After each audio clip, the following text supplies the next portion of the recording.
జయప్రద.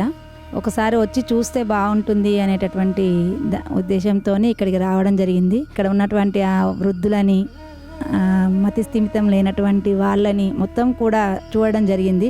నిజంగా కూడా ఇలాంటి ఒక ఆశ్రమము పెట్టడము, చేయడము అనేటటువంటిది పూర్వజన్మ సుకృతము వాళ్ళది అనుకోవచ్చు మనము.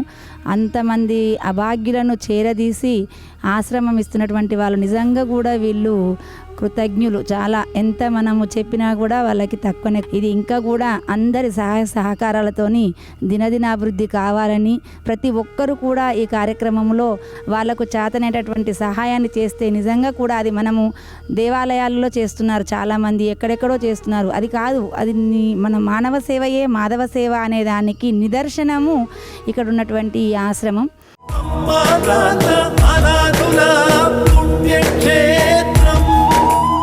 దాతలకు, సేవామూర్తులకు విన్నపం. ఈ అభాగ్యుల పట్ల మీ దయాహృదయాన్ని ఈ వీడియో చూడటం వరకే పరిమితం చేయవద్దని మనవి. ఈ అనాథుల అన్నదానం కోసం విరాళాల రూపంలో అయినా, బియ్యము, పప్పు, కిరాణా రూపంలో అయినా సాయం చేస్తే పుణ్యం పొందినవారవుతారు.